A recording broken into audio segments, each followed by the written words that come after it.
Did you feel anything at the time when you were killing? Everybody I've ever taken out or anything, I've always felt bad about. I felt that it rips out a piece of your soul. I think that spiritually, we're all connected in some way, shape, or form. We all share one thing in common, and that's the soul.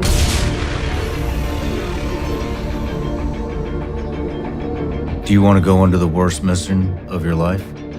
Are you all right? Yeah.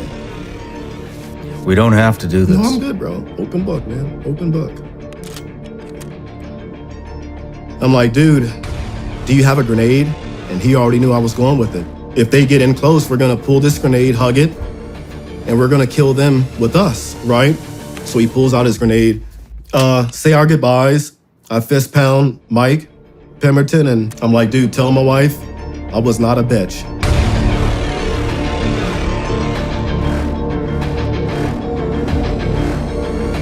I was like, I'll volunteer, and dude, I'm not like crying too much, am I? You're all good, man. I've never heard anything like this.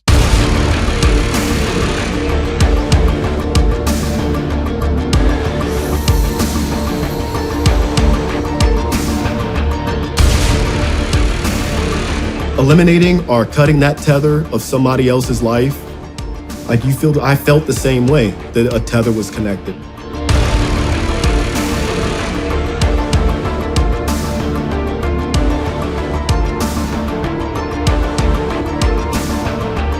How did that feel, knowing that you had just taken another man's life for the first time? It did not make sense to me.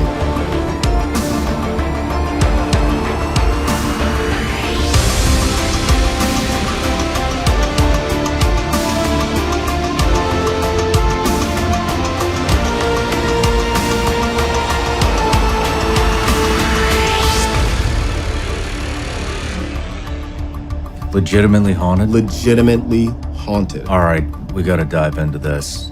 Laying in bed, on my back, and something woke me up. And I see a soldier walk past my doorway.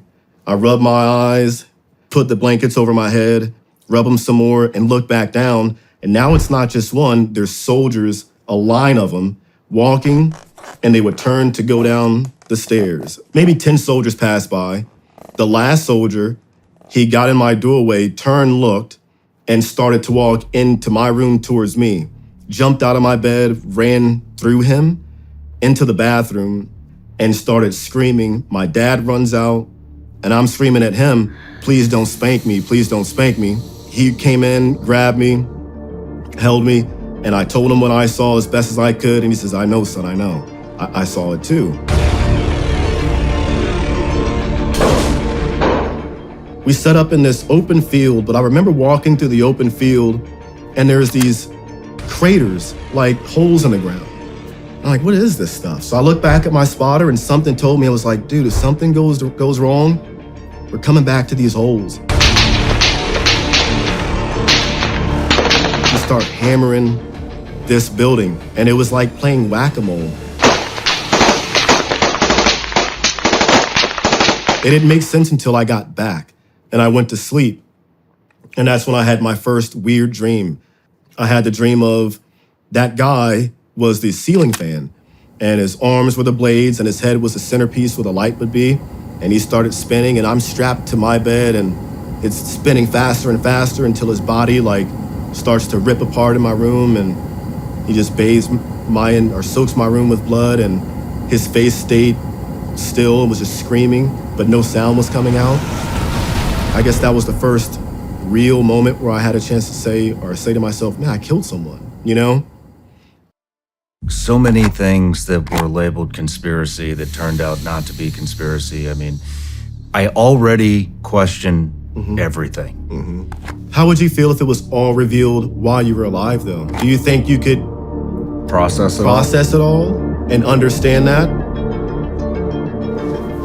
No. Me neither. And I think there's so much deceit in this world that I don't think that any human could process how much of it is false.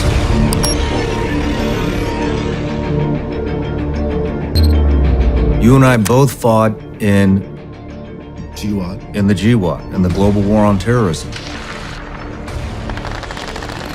Do you think that was a lie? 100%. So do I. 100%. I think the entire thing was a lie. And for those that are going to go, oh, you're crazy. Okay, let's go. Let's look at Dick Cheney.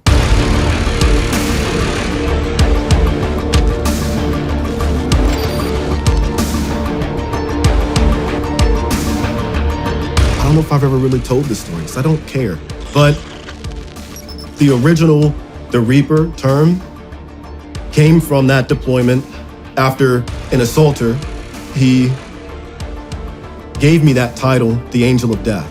And I was like, our Pemberton was like, oh, like the Reaper, Blue Oyster Cult. I had no idea who Blue Oyster Cult was or anything. That's what happened.